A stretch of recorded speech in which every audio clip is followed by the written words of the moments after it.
Hello, everybody. It's me, Bigfoot, Michigan Rob. And hey, if you didn't catch the show last night, me and Jessica Jones, we did a great Bell Witch investigation. It was awesome. Go check it out on her channel, The Cryptid Huntress. Check it out on Texas Front Porch. Check it out on Bigfoot, Michigan Rob, wherever you want to go. So, last couple videos I put out were fantastic. Now, here's the problem I've got. And I am willing to change, because if you don't change, you can never go forward. People are complaining about the music.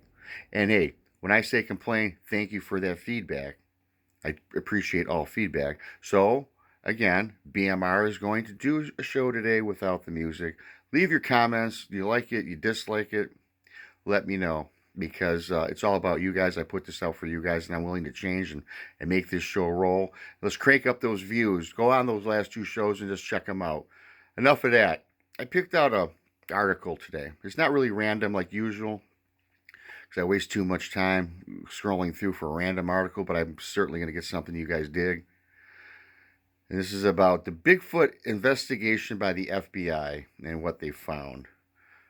Back in 2019, the FBI released a four-decade-old file on a Bigfoot inquiry. I'm going to read this off for you, my take. Legends of large ape-like beasts can be found all over the world. Since the 1950s, the United States version of this has been Bigfoot. And since 1976, the FBI has had a file on them.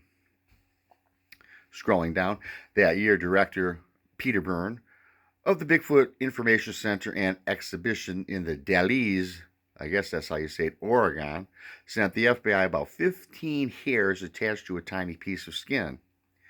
Byrne wrote that his organization couldn't identify what kind of animal it came from and was hoping the FBI might analyze it. He also wanted to know if the FBI had analyzed suspected Bigfoot hair before, and if so, what the Bureau's conclusion was.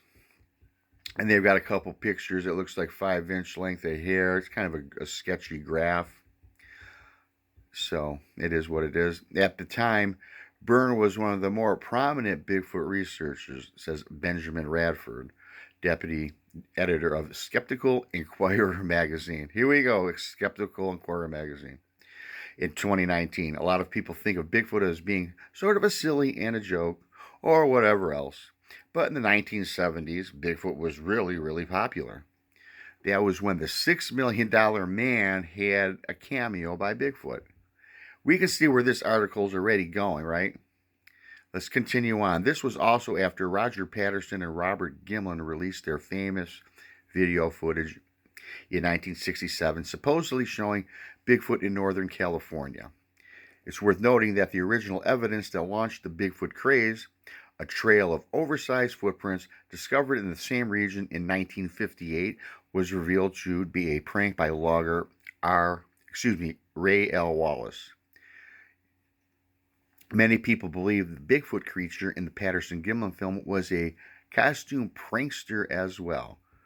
And my take is no, it wasn't. Let's just cut to the chase right there. Byrne has always believed the footage is real. Jay Cochran, assistant director of the FBI's Scientific and Technical Services Division, wrote back to Byrne that he couldn't find any evidence of the FBI analyzing suspected Bigfoot hair, and that the FBI usually only examined physical evidence related to its criminal investigations. You guys remember that, because I got a point to bring up later.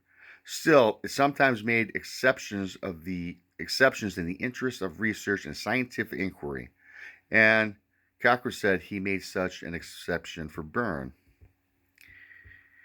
Unsurprisingly, Cochran found that the hair didn't belong to Bigfoot in early 1977. He sent the hair back to Byrne along with the scientific conclusion the hairs are of deer family origin.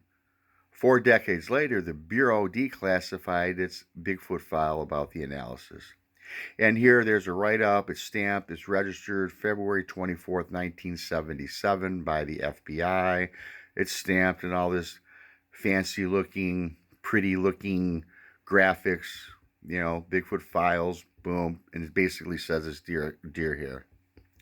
To be clear, this is not the evidence that the FBI endorsed the existence of Bigfoot any more than the U.S. military's decades-long investigation of unexplained aerial phenomena, popularly known as UFOs. They don't endorse the existence of aliens either, it goes on to say. All it means is the FBI did a favor to a Bigfoot researcher, Radford says. There's nothing wrong with that, but it shouldn't be mistaken for a de facto government endorsement of the reality of Bigfoot. Even so, Bigfoot believers may be tempted to spin it their way. They love the idea that there's a smoking gun in the FBI files. See, look, Bigfoot must be real, otherwise the FBI wouldn't have taken it seriously, he continues. Well, the FBI didn't send out a team of investigators to look for Bigfoot. They agreed to run an analysis of 15 hairs. To add more layers to what is already an unusual case, 93-year-old Byrne doesn't seem to remember receiving the FBI's response that the Bigfoot hair was actually deer hair.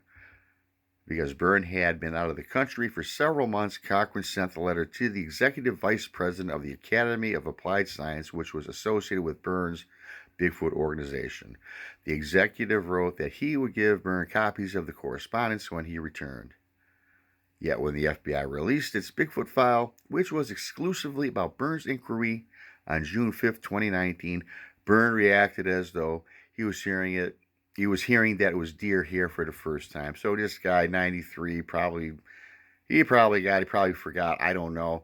Obviously, I can't speak for Peter Byrne, Radford says, but if you're going to make a big enough deal about this unknown specimen to give it to the FBI, then you're not going to want to publicize the fact that it turned out to be deer. Okay, here's what I'm not going to do. I'm not giving my evidence over to the FBI, the CIA, any three-letter agency, okay? What strikes me about this is the FBI stated that they conducted DNA research in 1977. Well, I pulled up an article, and again, I'm no expert. In 1983, a Boston murder occurred. 1986 was the first time the DNA evidence was ever used in an investigation. That's in 1986. Certainly in 1977, DNA was probably being started. It was probably held maybe even in the 60s, but I don't recall any DNA in 1977 being used for any investigations. Whether it was with the FBI, whether it was with the police force, or what have you. So right there, I tend to believe that this is just I want to say a made-up story, but it just doesn't add up, you guys. And, we talk time and time again about our government. I don't trust them. You don't trust them. At least most of my followers don't trust them. Again, it's just the FBI blowing smoke.